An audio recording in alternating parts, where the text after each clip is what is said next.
Welcome one and welcome all here to Checkered Flag Interactive's pre-race coverage of open qualifying here at Daytona International Superspeedway for the CMC Sportsman Series for the Upper Edge Racing League. This is race number 1 of 23 for their season here in the B car.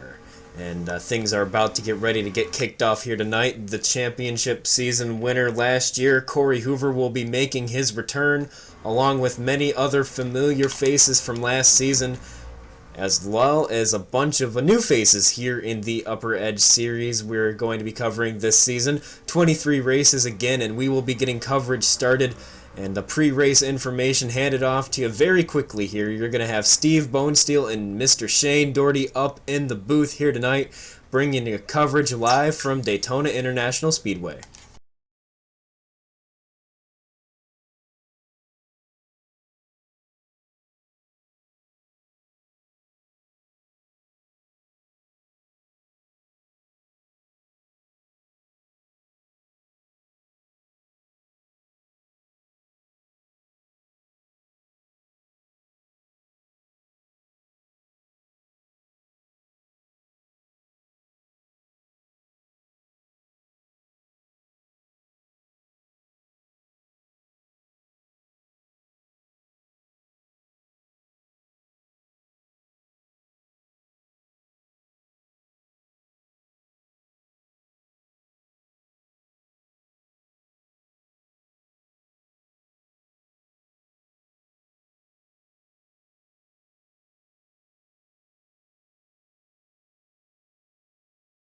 Live here tonight, again, this is the CMC Sportsman Series at Daytona. Open qualifying is underway. These drivers, it looks like Session 1 is about to be over with. Pretty cool thing they've got going here, doing the best to get as close as possible to the real-life NASCAR knockout qualifying. These drivers getting down on pit road here. A little bit of time left. Top 10, I do believe, do advance. I'll have to confirm that a little bit later in the rule book. But here tonight, we've got some new features on Checkered Flag Interactive for this season and for this race. We're definitely trying a lot of new things out. My favorite is our in-race reporter feature we are bringing to you now. Ryan Dyson will be our in-race reporter for tonight's race.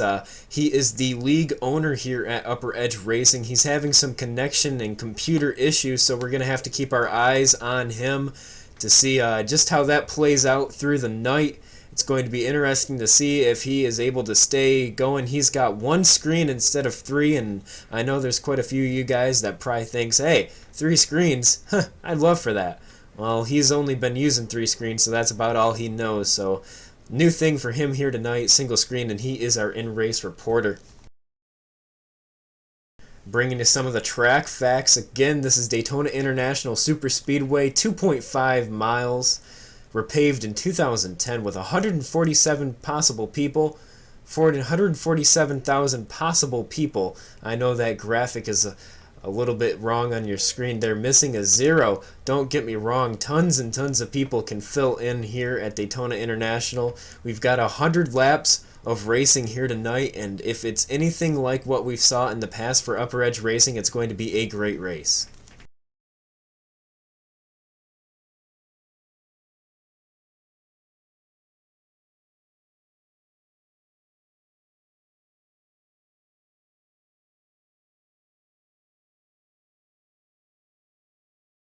We are going to be taking a very quick break here, and we'll be coming back and we'll be bringing you the start of the race and the pre-race information and the starting lineup. Don't go away on Checkered Flag Interactive. Steve Bonesteel and Shane Doherty in the booth. They will be bringing the action to you very shortly.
Back here live at the Daytona International Speedway here for the Upper Edge Media Sportsman Series Race 1. And a lot of great drivers here tonight, but before we continue on with our pre-race festivities, including qualifying, just want to mention some of the sponsors that are making this race happen tonight. Upper Edge Media. Upper Edge Media is the official web developer and paint scheme provider of the Upper Edge Racing League. For all your very own designs, visit upperedgemedia.ca. Upper Edge Media, professional racing schemes and designs. Control Freak. Control Freak is the leading developer of innovative, as I cannot say that, gaming accessories that enhance the gaming experience and give gamers all the skill levels to the competitive edge. Control Freak. Get today. And it's definitely looking like it's going to be a fun night here, Shane. Open qualifying just getting wrapped up. If you wouldn't mind giving me a rundown on what's going on right now on track, I'll bring it to the drivers and show what's going on. Yeah, I got a couple tandems still out here right now. Do not know if they're going to be able to pick up on the flying under 46-second lap time. Joseph Thies and Mark Rapolo have set down. They have the field gapped by almost half a second. And something tells me that's probably not going to get knocked down here unless we see these guys get together maybe in a pack. But qualifying's got about 2 minutes left. Joseph Thies on the pole. Mark Rapolo is second. And a bunch of other guys all in the 46-0s. And like I said, there's still some tandems out there that, you know, possibly could shake the order up.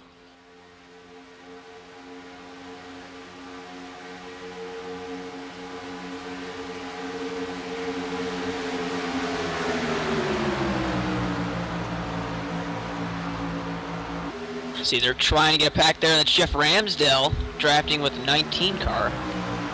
The 19 car happens to be Andy Glazik, a new debut driver here tonight. He is one of many that will be making their first career Upper Edge Sportsman Series start.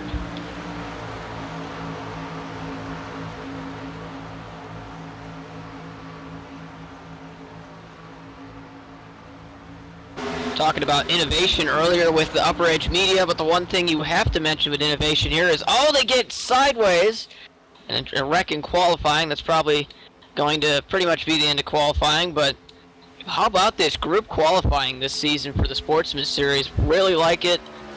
Just a great new feature that Upper Edge is featuring, and just can't wait to cover it. It's definitely been very exciting to watch these guys, and it looks like that will be the conclusion of qualifying.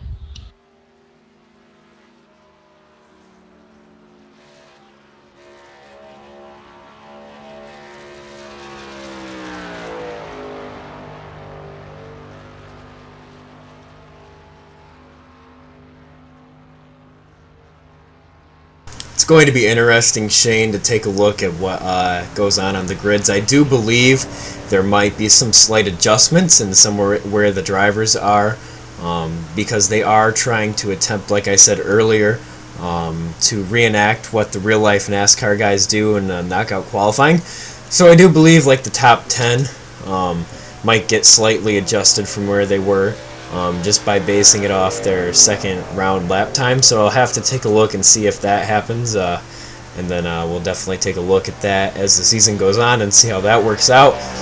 But a pretty good field here tonight. 27 drivers are going to be taking the grid, we do assume, and as this final driver pulls off track, it's going to be time in just a few moments to get this race underway.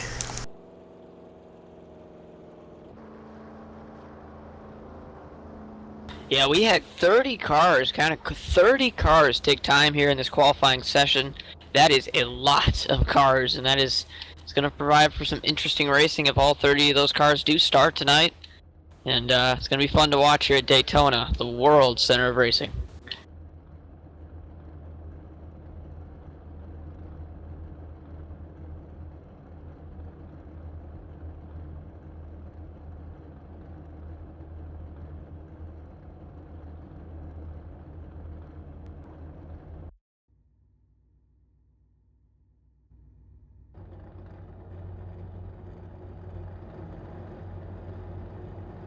Alright, Shane, the drivers do believe, I do believe they're getting down onto the grid, so very shortly here we're going to be running through the starting lineup for you guys at home, and We'll see how this race is about to shape up, because it's going to be very, very important to stay towards the front. I have a feeling these B cars do not suck up like the A cars and the trucks do. If you drop back too far, you will not stay up in that draft. So we're going to have to see how this race plays out. It's going to be a very interesting race. A lot of drivers, like you said, actually 30 instead of 27 drivers took that time in the qualifying round. So there is a lot of potential for some awesome racing, but also for some very big crashes here, Shane. Yeah, with the B car, you usually see some tandems, but pack racing in general is still out there. And when you race in a pack, there's always that risk if someone makes a mistake and it ruins pretty much the entire field. So we'll have to see here 100 laps, see how easy these guys take it, or see how aggressive these guys take it here at Daytona. And I guess without further ado, we will go through all 30 of those cars. Starting on the pole tonight, Trevor Rapolo, Joseph Thies to his outside line. They tandem draft because they ran the exact same lap time, and it's going to give the pole to Trevor. So cool for Trevor. And as I mentioned, Joseph Thies second. Starting third, Bruce Ackerman, and to his outside will be Bradley Burke. Starting fifth will be Riley Grant Davis, and to his outside, Mark Rapolo. Starting seventh, Jeff Ramsdell, and to his outside, Andy Glazik. Couple of new drivers to the league. Ryan Dyson starts ninth, and Ethan Lane starts 10th. Douglas Beard starts 11th, and to his outside, Shane Terrian. Starting 13th tonight will be Justin Munseal, and to his outside, Mike Finlayson. Starting 14th is Mario Girard, and his outside, Mark Murphy. Starting 17th, Andrew Fayash III, and to his outside, Austin Hartenfels. Starting 19th is your truck champion, Corey Hoover, and to his outside, Chris Scala. Starting 21st tonight, Stuart Lamosco, and to his outside, Duljan Borden. Starting 23rd tonight will be Mike Tellier with Elaine Krasinski to his outside.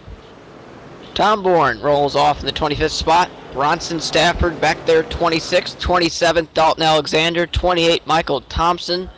29th, Sean Powell. And rounding out the field in tonight's event will be Leandro Schmidt. And we've got the field heading down the back stretch. Thank you for running down the starting lineup, Shane. As these drivers head down into turns 3 and 4, they get ready to hit the green flag for the first time of the season. Open qualifying is closed. We are on the grid, guys. It is almost time to start this season and get the racing underway. A lot of paint schemes brought to you by Upper Edge Media. They painted pretty much half the field. I look at them, at least the top two I do know were painted by Upper Edge Media, and then quite a few drivers out here sporting Upper Edge Media paint schemes. Of course, Upper Edge Media plays a huge role in everything Upper Edge, hence the name. But here, as these drivers head off turns 3 and 4 for the first time of the season, the pace car lights are off. We are about ready to take the green flag. The season is about to get underway. And the green flag is in the air.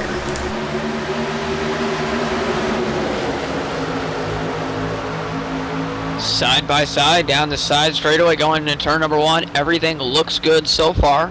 Be interesting to see which lane has the advantage early on, as we are starting to see some guys try and get to the back bumper of the car in front of them. But it looks like the 5 and the 9 are going to break away a little bit here.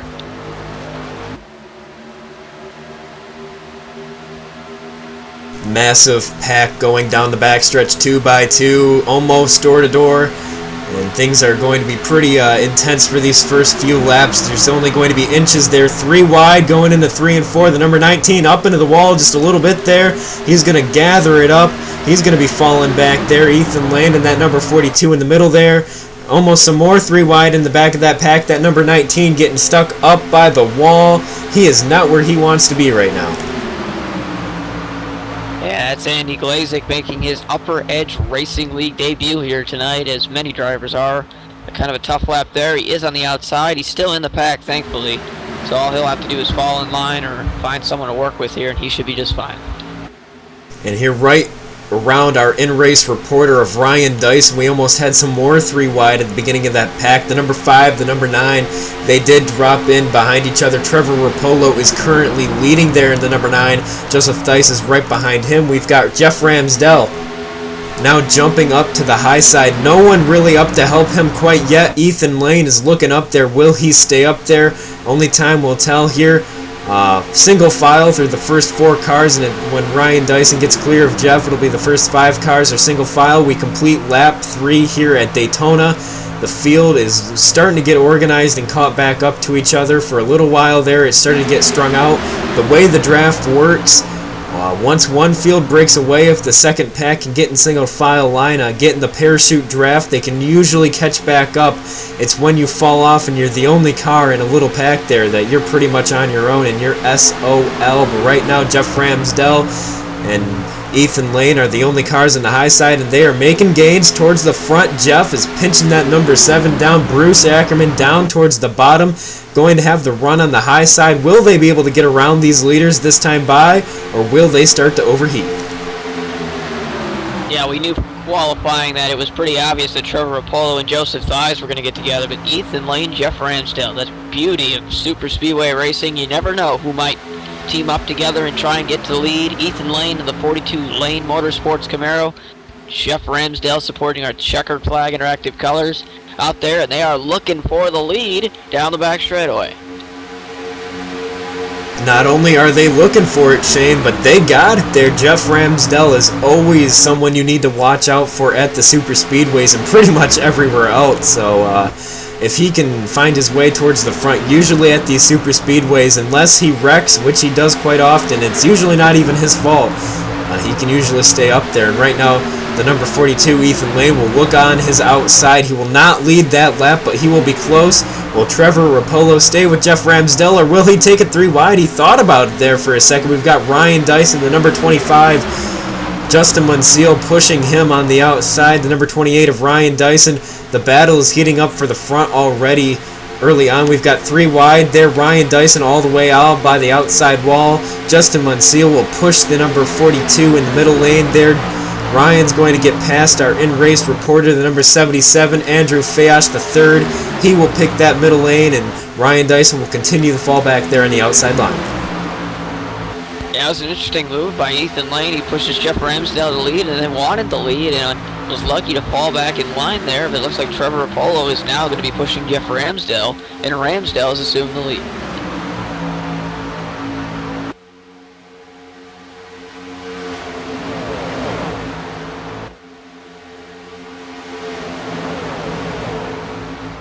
Again, the start of the front of the pack here is single file at Daytona. Most of these drivers just riding 6 laps into this 100-mile or 100-lap race. That equates to 250 miles, which is half the distance of the Daytona 500 for those of you that may not know that, and hopefully if you're watching this event you do. Ethan Lane peeks out just for a second there, doesn't do anything with it. He's going to drop back in line. Most of the field starting to get single file for sure. The number 77 there, look on the outside line. Not sure where he's going to go with it, but he's going to go there anyhow.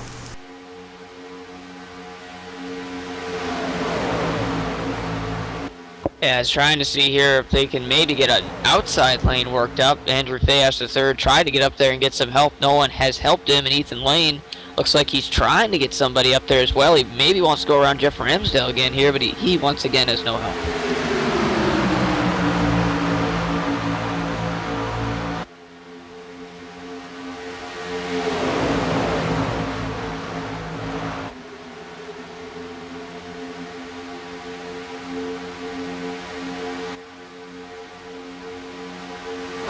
We're going to hop on board the gyro cam on the outside line, riding with Ethan Lane and that number 42. Just taking a look at the massive banking here in the corners. Look at how far that camera tilts off to the side.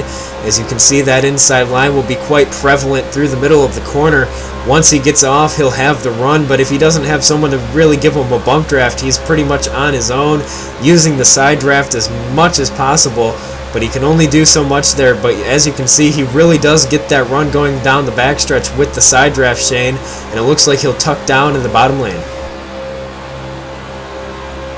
Yeah, kind of a conservative move there. You don't want to get hung out here early. You don't want to lose that pack because it is pretty much single file with a couple of tandems on the outside. Just stay up there for now and try and see if you can get to the front with a partner.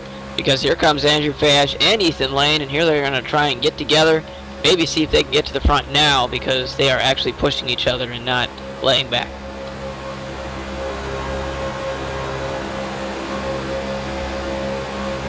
After a lap on board the gyro cam, we take a look at the field, and it's single file, no more. Almost 10 laps into this race, we see this whole field 2 and 3 wide abreast all the way through. Ethan Lane on the high side, 3 wide for the lead. Jeff Ramsdell on the bottom in the 73. Trevor Rapolo in the 9 in the middle. And Ethan Lane up by the wall in the 42. Take your screenshots, guys. Take your photos. That's going to be a good one for the books right there.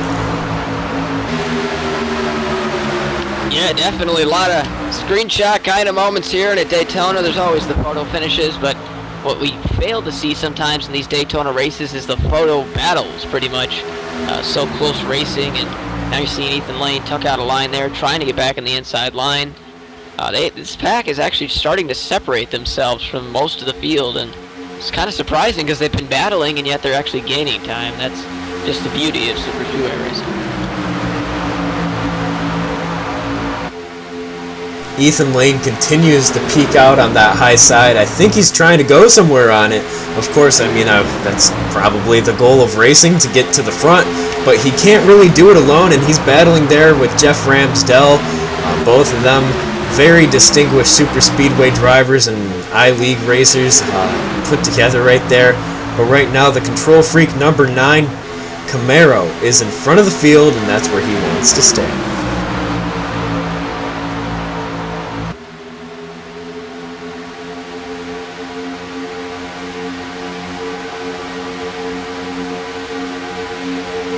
We had a driver shoot off to the inside there halfway through the field. Not sure what happened to him.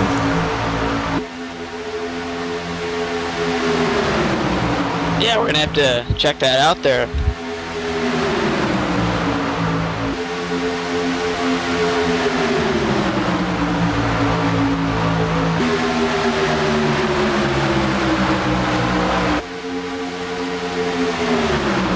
Look at that, Shane. 3 wide for the lead again. Here, Ethan Lane, relentless on the outside, but no one willing to stick with him quite yet.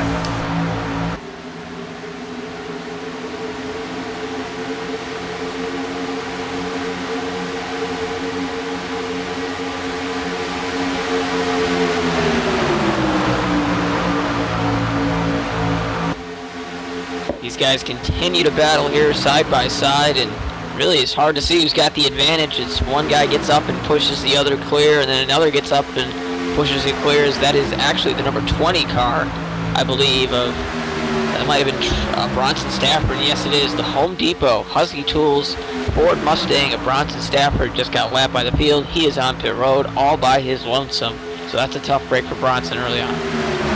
I do believe, Shane, if you didn't say so, he was the driver that pulled down on the backstretch, maybe a connection issue or something along the lines of that.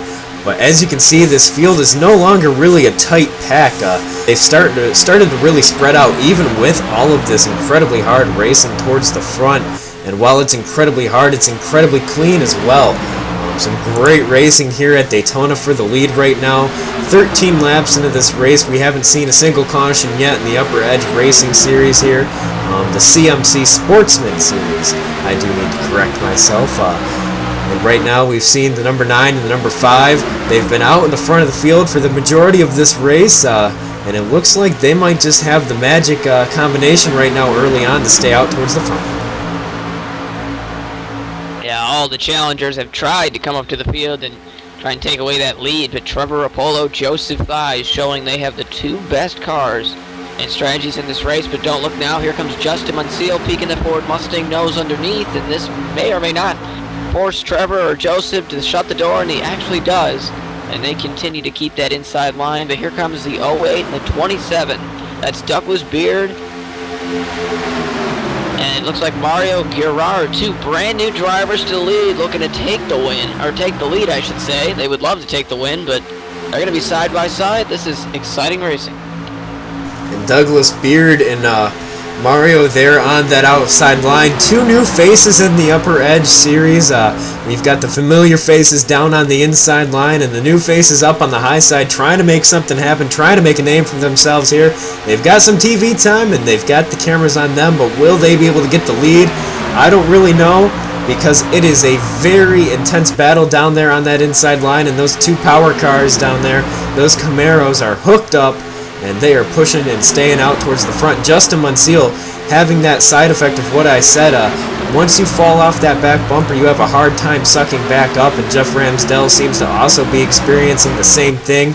He will get back up there, of course, but it takes a little bit of time.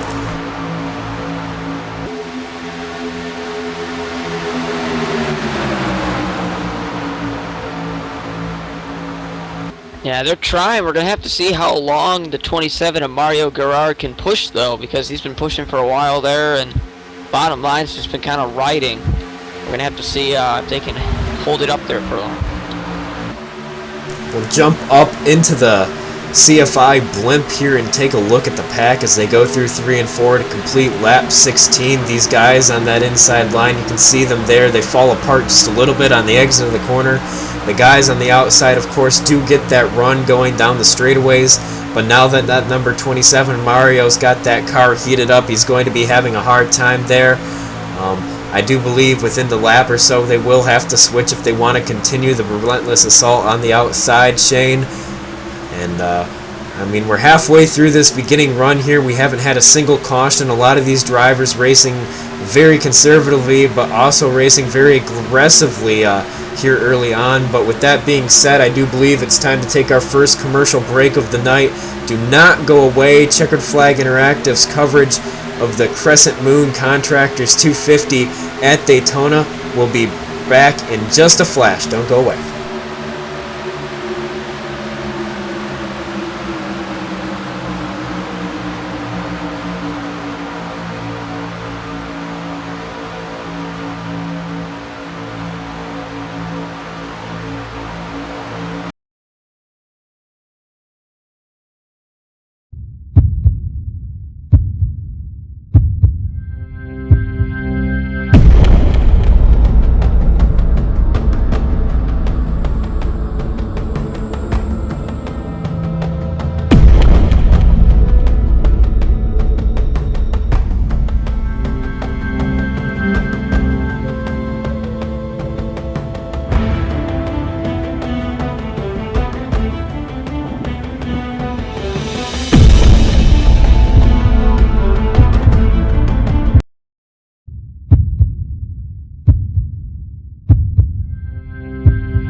Welcome back to Daytona here, lap 20 of 100 complete, and we are experiencing some very intense racing throughout the field.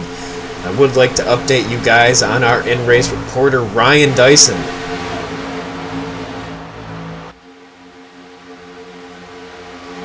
Ryan Dyson's been having a few issues here throughout the night with his computer having some performance issues. Usually Ryan drives with 3 screens and that's how he is comfortable, but tonight it looks like he's stuck with only 1 screen, which is really throwing a curveball at him. But his entire team, Austin Hartfels, Corey Hoover there in the 33, and Ryan Dyson in the 28. They're all towards the back of this pack here, and they do not look like they're in a very big hurry, so I think they're just trying to stick to the back of this front pack and just stay in reach, because there's really no reason to push it like the guys up front are. There's no reason to battle that hard, and I think they're happy where they are, Shane.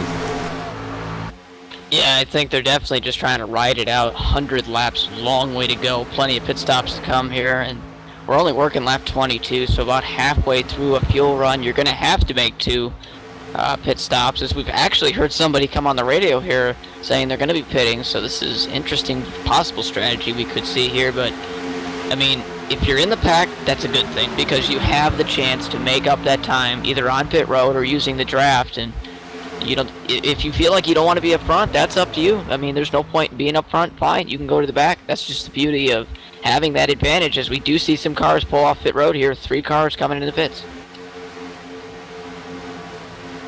All 3 cars do appear to have pretty clean entries down there on pit road. Chris Scala is one of the drivers there in that number 88.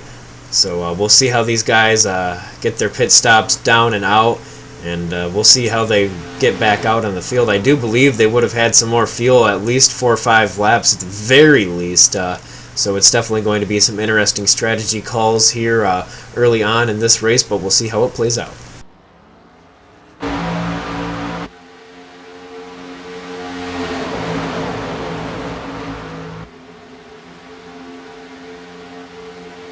We bring our attention back towards the front, where Jeff Ramsdell has now taken the lead here in the Crescent Moon Contractors 250 at Daytona.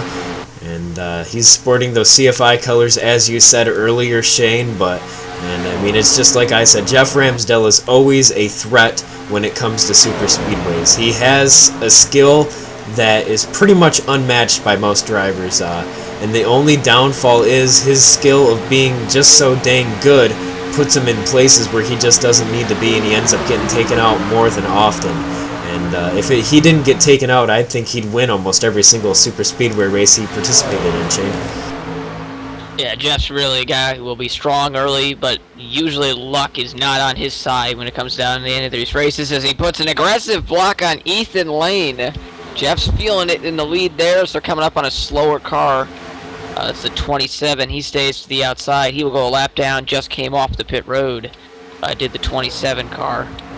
And that is Mario Gerard. But yeah, Jeff strong early. We'll see if he can finish off tonight. Obviously, on the lead lap, it's looking good for him so far now, and he's leading.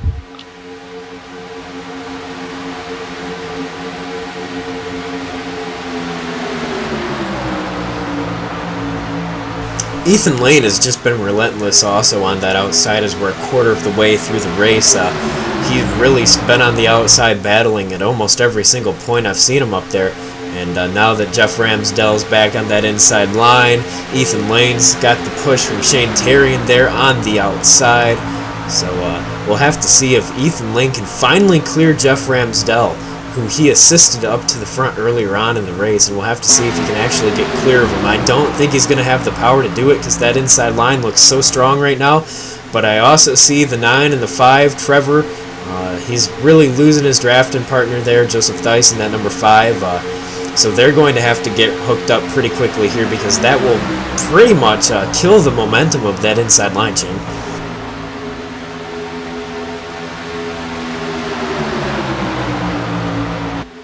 Yeah, definitely. Just playing the tricks of the trade in the draft and trying to see if you can maybe get some side draft, try and go to the front, but I guess Ethan's going to pull in there. Starting to see someone else, and I believe that's the 38 car on the outside. That's Shane Terrian. How can you miss Shane in the Navy colors there, the Ford Mustang, and he is having some help there from Justin Munseal, but I think Ethan Lane is looking up. He's trying to get help, and I think he's going to the outside now. He saw Shane jump up there. Here comes Ethan Lane. He's going to force those guys to push him. He wants to take the lead before pit stops, and we'll see if they can get it done as they're side by side into turn number 3.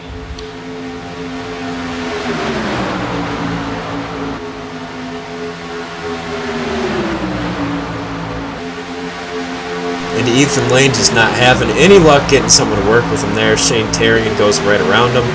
chances are Shane was getting pretty hot, so it was probably for the best. But Justin Munseel is now on the back bumper of the number 38 Navy Mustang, so we're going to have to see if those two can work their way up towards the front as Ethan Lane starts to drop back from where he was, having a hard time up there.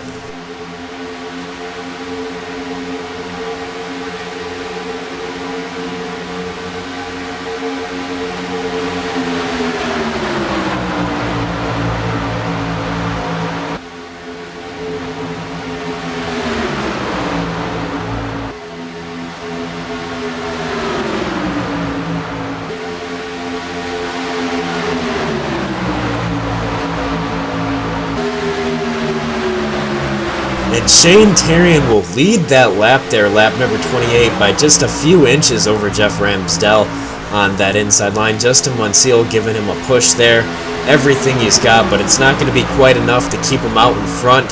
The inside line will start to push right on by. Once again, Jeff will take the lead. You see the number 20 there in front of the field. He's going to be going another lap down here. Very tough night for that number 20, Bronson Stafford, so definitely not how he wanted his season to start. No, and he's going to obviously need a caution here, or maybe soon, and he's going to need a couple as he's actually coming back to pit road, going to go a fourth lap down. Not good for the Home Depot Husky Tools Ford Mustang of Bronson Stafford. He's going to need a lot of luck tonight if he's going to want to get this race turned around.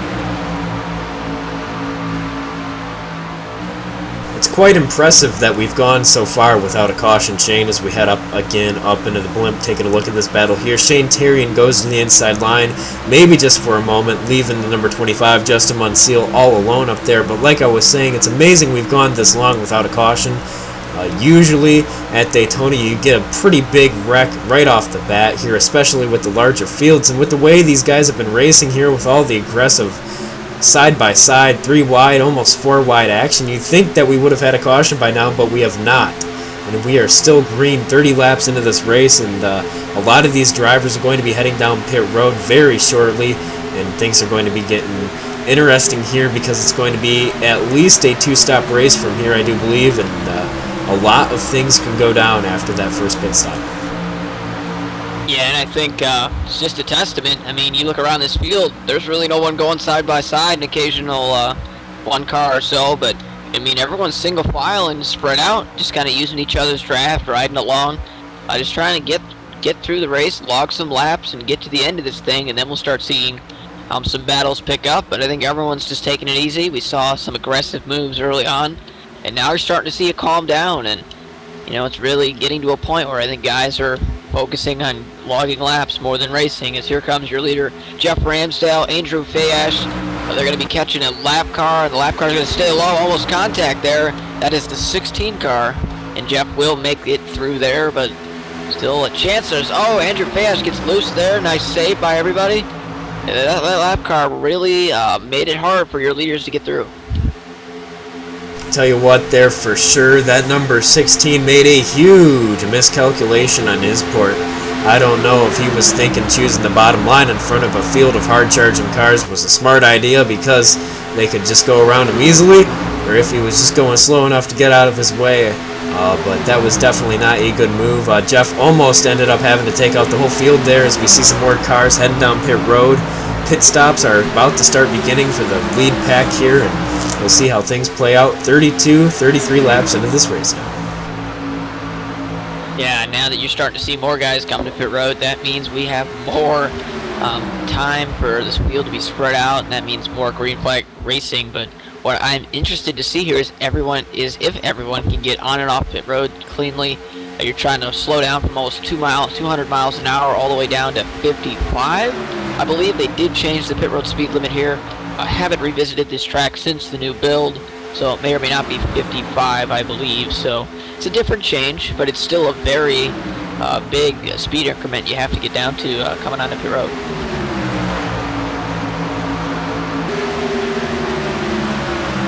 For those of you tuning in on our Twitch channel, type into the chat what you think of the broadcast so far tonight. How's the quality looking? Give us suggestions, anything you feel like talking to us about. We love to hear your feedback here at CFI because this is really for the fans at home, because there's no reason to broadcast races if there's nobody to watch them. So you guys make sure you speak up, and make sure you tell us what you want us to do more, what you want us to do less, and what you think of what we're doing right now, as we start to see these guys continue to head down pit road pretty quickly, and we'll see how this plays out.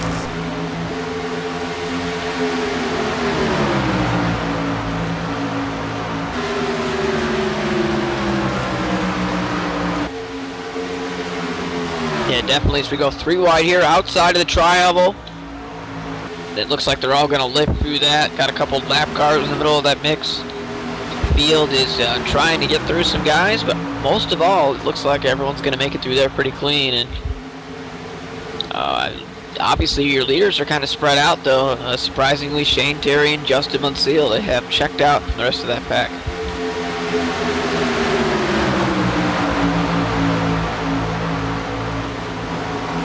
Looking through this pack, we're starting to see those cars starting to move up the field. The number 28, the number 29, and the number 33, Ryan Dyson, Corey Hoover, and Austin Hartenfels. They were hanging towards the very, very back of the field here, and now these guys are moving up. The number 19 is coming with them there, and it looks like it's going to be a good chance for them to make their way up towards the front of the field, Shane. These guys, Corey Hoover, of course, did win the Truck Series Championship last year, and he did so by just a handful of points over on his teammate Austin Hartenfels. It was a great battle there, coming all the way down to the Homestead race. Well, right now, these guys taking it easy here at Daytona. We're a third of the way through this race, and there's plenty of racing left. Most of these guys have not even made their first pit stop, and they will be doing so within the next little bit because they can't go much further in gas.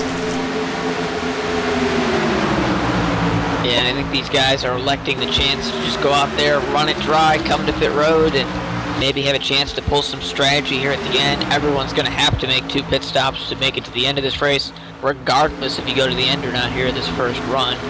We're going to see here is possibly more cars come down pit road this time. It's going to get hectic here. We got a lot of cars in this pack, and some going to be pitting, some are going to be staying out.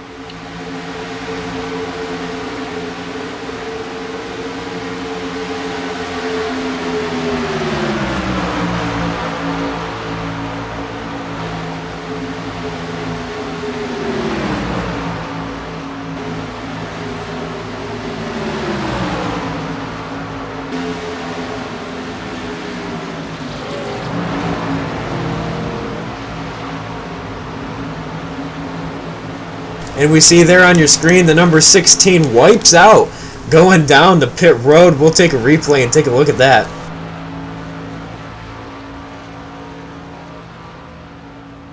Yeah, talk about this pit road. Really a tough and treacherous pit road to get onto. Like I said, you're going from almost 200 miles an hour down to 55, I should say, miles an hour, and that is a tough transition to make in a stock car. And looks like Michael just stepped over the line there and went around.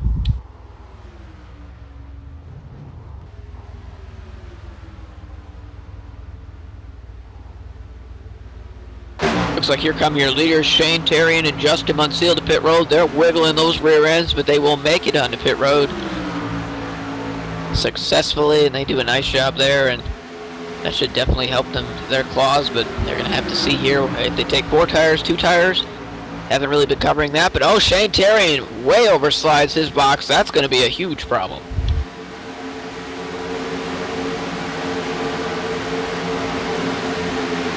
Looks like 4 tires in fuel for Justin Munseal. Shane Terrian, I believe, only took 2 tires, but Jeff Ramsdale has dropped from the server. Tough luck for Jeff, and that is unfortunate. He was one of your leaders, and that's going to be a problem for him. But Andrew Fayash and Ethan Lane, currently your leaders, have not pitted and have about a 2-second advantage.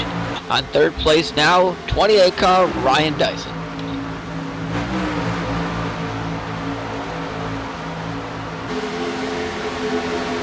And again, Ryan Dyson is our Checkered Flag Interactive in-race reporter for Daytona here tonight in the Upper Edge Media Camaro there. Kind of strange saying Camaro after saying Silverado all season long, Shane. But he is there in that number 28. He's got his teammates all around him. and they are working their way up towards the front of the field together. Slowly but surely here, pit stops will be coming within the next couple laps, as I've been saying that for a while now. So Ryan Dyson's now pulling off, and we're going to have to take a look at his pit stop as the in-race reporter heads down pit road. He's going in really hot. I don't know if he's going to make it there. He went in way too hot. Well, what they say in racing is as long as you've made it, you pretty much were amazing, because hopefully Ryan didn't get a speeding penalty there. It registered a lap time, and what that tells you is that he didn't get a penalty, so it looks like Ryan Dyson, nice pit entry, because, I mean, if you make it, it's good enough. Ugly but pretty, same time.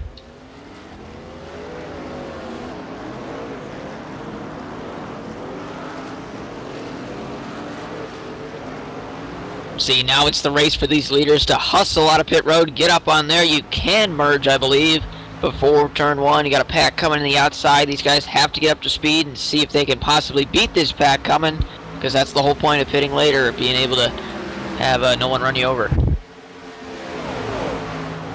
And Ryan Dyson will not be able to really blend in with that pack, I don't believe. He's going to be just on the tail end there, unless that driver in front of him pulls down and helps him out, which it does not look like he will be doing there. Bradley Burke there, but there's the number 77 of Andrew Fayosh, the third, and there looks like the number 19 struggling. It took him the entire track to get back up onto the racing surface there, and he's struggling there. We've got some 3 wide there on your screen. And these guys are towards the back half of the pack, and they've got a lot of ground to make up, and I don't think we're going to see a caution anytime soon, Shane, because we are definitely spread out as Jeff Ramsdell makes his entrance back onto the track after being dropped from the server. Yeah, it looks like Ethan Lay wasn't quite up to speed and pulled up and tried to block. It looks like Trevor Rapolo. Trevor had to go flying by him. Obviously displeased with the 42 over the radio. We're going to see if that transpires later in the race. Ethan did fall back to 9th, but it looks like your leaders Austin Hartenfels and Corey Hoover are on pit road. They fought to the end of the truck championship. Haven't really talked about them in this race, but they were your leaders when they came to pit road there, and they will exit pit road this time. And here comes the field to the start-finish line. As they merge up onto the track, that pack should be coming along to their outside within moments. I do believe their pit exit will be just right for them, and they shouldn't have a problem staying out towards the lead here at Daytona. 43 laps into this race, they're up to speed already as Joseph Theis and Bruce Ackerman are the cars right behind him trying to chase him down. So they're in definitely a very good position there. Very successful first run, and they will be out towards the front of the pack. But with that being said, we're 43 coming to 44 laps into this race. We are going to take our first extended commercial break. Shane, if I could turn it over to you real quick, could you run through what this series is brought to you by Upper Edge Media and Control Freak? Yep, Upper Edge Media. Upper Edge Media is the official web developer and paint scheme provider of the Upper Edge Racing League. For your very own designs, visit upperedgemedia.ca. Upper Edge Media, professional racing schemes and designs. Control Freak. Control Freak is the leading developer of innovative gaming accessories that enhance the gaming experience and give gamers all the skill levels and the competitive edge to be successful. Control Freak. And don't go away. Checkered Flag Interactive will bring you some more bumper humping action at Daytona very shortly.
And we are back here at Daytona after a very quick commercial break.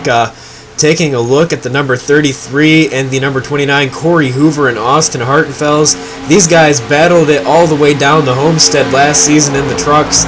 And Corey Hoover did come out on top. And right now, Corey Hoover is leading this race here at Daytona with his teammate behind him. Other teammate Ryan Dyson did not make his way out towards the front of the field here after his pit stop. He had a pretty stop there, and we are 49 laps into this race, and we'll take a rundown of what the field's looking like, Shane. Yeah, currently leading after a fantastic sequence of events from getting onto pit road, getting a good pit stop, and getting off of pit road. Corey Hoover, Austin Hartenfels, 1 and 2 in the Truck Series standings, as we've documented before. They're out here leading, and I guess it goes to show you, talent really does shine, and they are up there in first and second. Running third is Joseph Thies, fourth Bruce Ackerman, fifth is Bradley Burke, running sixth is Justin Munseal, Andrew Fayash the third still back here, Ethan Lane is eighth, ninth's going to be Trevor Rapolo, or actually Mark Rapolo I was going to say, 10th is Trevor Rapolo, 11th is Michael Finlayson. He's in a separate pack that's a couple of seconds off the field, they're actually 8 seconds off the field. He's working with Mike Tellier. Ryan Dyson, as you said, Steve, didn't get a good pit stop. He's back here in this pack running 13th. 14th, Andy Glazik. 15th, Douglas Beard. 16th, Chris Scala.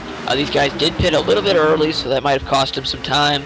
Shane Terrian, as we documented, he slid through his pit stall. He's back here in a completely separate pack as well, a third pack. And he's back here working with Stuart Lebosco, Dalton Alexander, Mario Gerard, Elaine Krasinski, Sean Powell. Then we got some guys running by themselves, Duljan Boldrin, Leandro Schmidt, Tom Bourne, Riley Grant Davis, and Michael Thompson. And obviously, as we said, Jeff Ramsdale fell out of the server. He came back. Bronson Stafford's been on and off pit road. He's still out there in 29th, but Mark Murphy currently off the racetrack in 30th. As we rejoin the action up towards the front, we've got 2 wide battling there for just a moment. The 5, Joseph Thies having some problem there, blinking out on the outside just a little bit there as they go through the trioval one more time. 52 laps complete here as this race has gone caution-free since the drop of the green flag just about half of an hour ago, 45 minutes ago. These guys have been driving out here having a good old time. This is some great racing here at Daytona. Very awesome to see.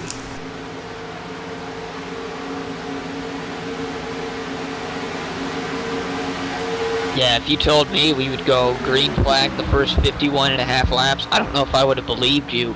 With 30 drivers in this event, a lot of these guys not racing against each other before. They're doing a fantastic job of just clean, competitive racing. Haven't really seen anybody make too aggressive moves, but that's going to come later. It's just the nature of racing. It's the calm before the storm, they like to call it.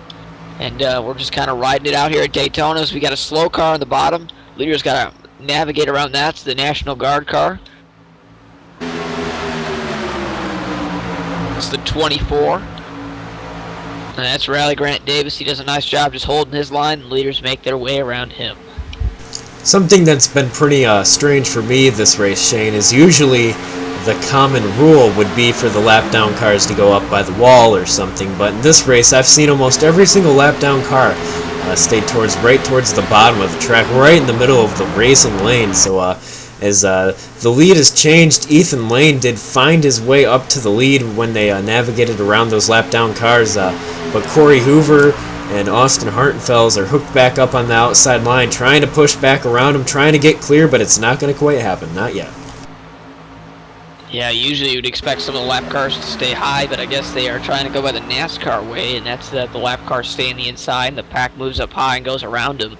But I think all the leaders, when they've caught these slower lapped cars, I think they've been really surprised, like, you know, why isn't he on our higher lane? Is actually Bronson Stafford's going to pull down to the apron and let these guys by. That's pretty courteous. But, yeah, I think it's surprising some of these leaders that they're having to deal with these lap cars in the inside lane.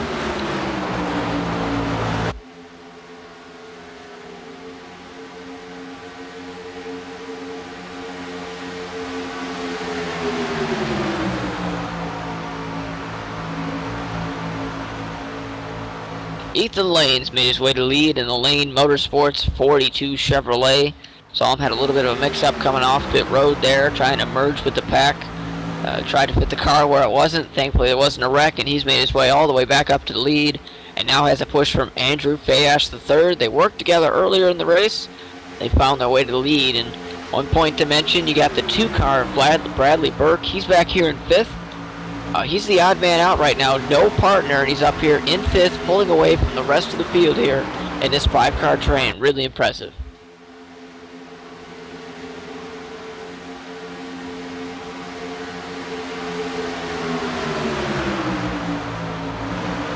Looking here, Bradley Burke is the last car there in that main pack.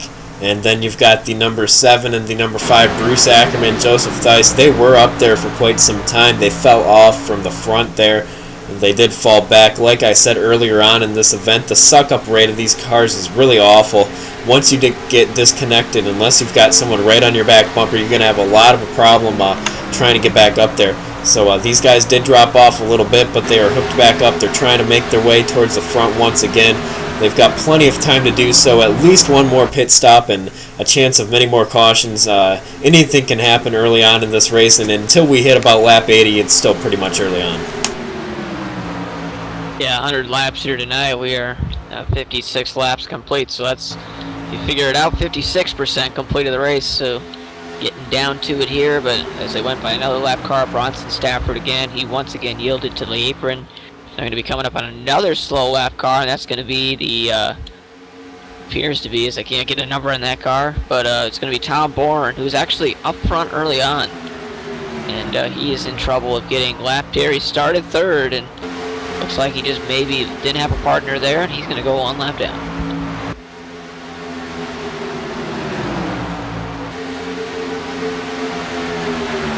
And this 2-wide battle is still continuing on with the 29 and the 33 on the outside line here. The 42, Ethan Lane, doing everything he can, pushing the drivers up the track as they're going to be making their tandem switch here. It looks to be a pretty clean switch so far. No problems there. Bradley Burke hanging on for dear life to that little pack of cars right there. Ethan Lane jumps up in front of the number 33, Corey Hoover. That's going to be a very bad mistake, I do believe, on his part, because that knocks him out of the lead, and now the 77 of Andrew Fayash will take advantage of that. He will move down to the inside line leading spot, and now Ethan Lane will have to drop in behind Bradley Burke, and I do believe this will allow the outside line of Corey Hoover and Austin Hartenfels to give it a good old shot, and they get clear just like I thought they would, and Corey Hoover will lead that lap. And he has now led 6 laps in this race, with Austin Hartenfels leading 9. So together those guys have led 15 laps, and at Daytona 15 laps is 15% of the race, and I got a feeling if they can stay up there, they've got plenty more laps to lead. Yeah, what happened there was when Ethan Lane got out of line there to block that tandem, he actually got disconnected from Andrew Fayash, and now you see Bradley Burke was pushing Andrew there and trying to see if he can steal Fayash away from Ethan Lane, but besides that, they have now formed a single file line. Bruce Ackerman, with help from Joseph Theis, has now caught this pack. So totaled at a whopping 7 cars out of the 30 that started are in this lead pack, and we do have some other cars coming. There is the tandem of Mark and Trevor Apollo back here, but they have a chance. Justin Unseal, he's running by himself. He has no help, and he's going to want a caution here soon because he is on the lead lap, but losing ground to leaders fast. But like you said, this little pack of cars here, Mark and Trevor Rapolo, they are both sporting control freak colors. It's basically what I would call sister paint schemes, one car being red, the other one being green. They are definitely in hopes for a caution within the next little bit here.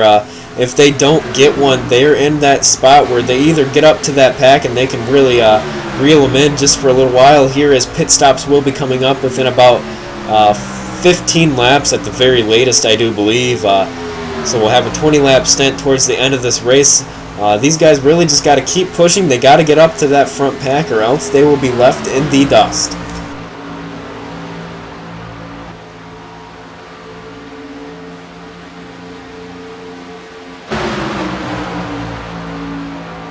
it seems like these top 7 are content at least to ride around, and looks like maybe some guys looking to make their final pit stop, as you said, Steve. Chris Scala and perhaps one of his partners is going to come down pit road again here. They pitted early, very early before, and looks like they're going to try and make their final pit stop now.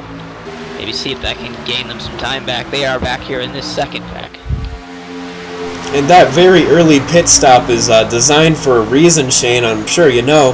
They pit around lap 21, 22, which puts them right in range to still have a 2-stop race, assuming no cautions come out. And it does look like, unless something big happens, and of course there is plenty of time for that to happen, they are going to be set up to be pretty much on the same strategy as everyone else on the track. The difference is these other guys on their final stop, they can take 2 tires and be on their way, and they will have to take 4 tires and fill that tank up, which only takes a couple 2 extra seconds if they take 2 tires, I guess. But that extra 2 seconds could really be what kills them when they get back on the track.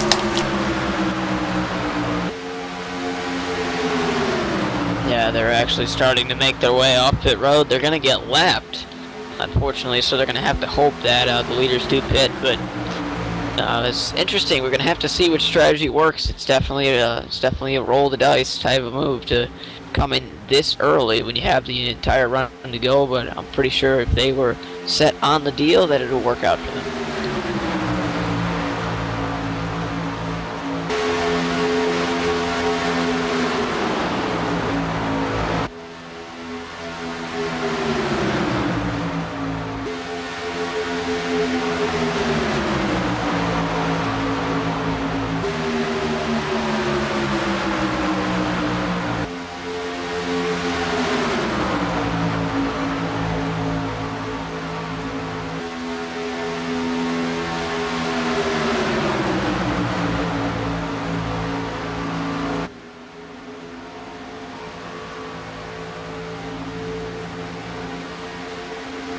And like you said, Shane, this front pack has really just gone single file here, and they're really just set up and ready to make this final stretch to the finish, I do believe, at least make it off to that next set of pit stops. And the Crescent Moon Contractors 250 here is well underway. The first race of 23 for the Upper Edge CMC Sportsman Series here. 23 races, and each and every one of them will be here on Thursday nights at 8:30 about on Checkered Flag Interactive with Steve Bonesteel and Shane Doherty up in the booth. We'll be bringing it to you each and every week here, and this race so far has gone clean and green, all 65 laps, and these guys are pretty much the only guys that are racing for the lead. There's a huge 10-second gap between this pack, and I think it's now up to like 13 seconds between this pack and the next one. Yeah, but here's the thing, that second pack, which is now being led by the number 19